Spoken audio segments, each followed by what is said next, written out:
Hey guys, last week we talked about the current heavyweight fight that's going on in the industry right now, and that got me thinking, I wonder what will happen to our industry once we've elected a new president. Now that's a very good question, and I don't know the answer, but let's look at it from both sides.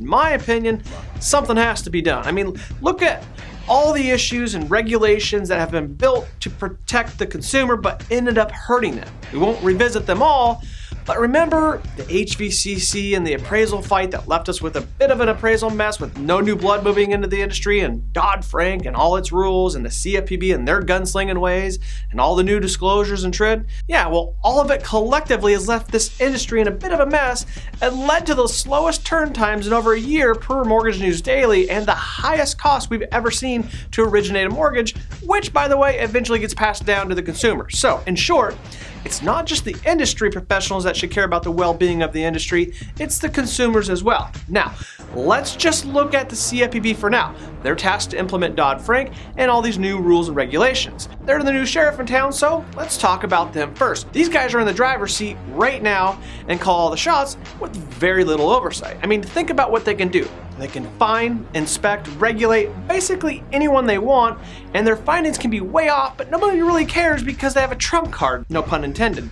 If you're fining someone in the name of consumer protection, no one's gonna call you out on that because it sounds so good and so noble. The findings and facts could be completely false, but since it's in the name of consumer protection, no one questions it, and worse off, the rest of the world villainizes the company being fined and assumes the CFPB did their due diligence and their facts and findings are accurate. So yeah, they kind of have carte blanche in America. Problem is, just because you fine someone in the name of consumer protection doesn't make you right or just. The cause you are issuing fines and regulations for does not give you carte blanche to pull an infinite amount of funds from lenders and banks, no matter how much you hate them or villainize them. Not to mention the CFPB will find companies at fault when no clear direction has ever been made. That's like your boss firing you or taking your paycheck away from you because you didn't follow a procedure or policy that your boss never even told you about or bothered to put in the employee manual. You only know you did something wrong after it's too late. You're fired or your paycheck has already been yanked away. That's exactly what's happening today. It's enforcement by action or fine.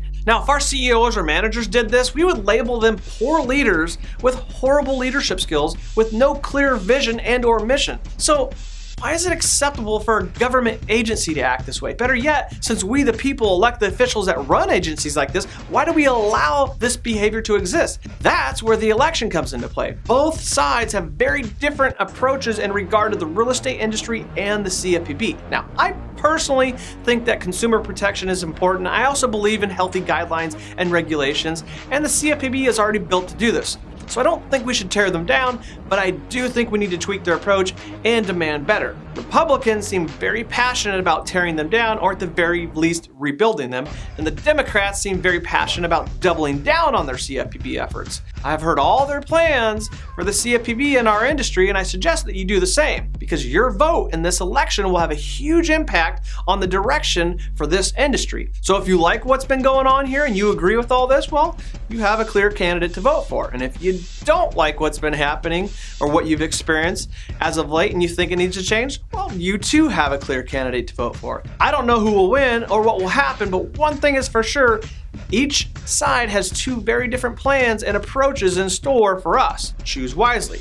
What are your thoughts on the matter? Please share them down below and keep it clean, guys, and respect each other's views. I, for one, am not happy about either option this year. Maybe we can demand better next time around, or maybe at least more options. Anyways, keep it clean, guys, and I'll see you guys next week.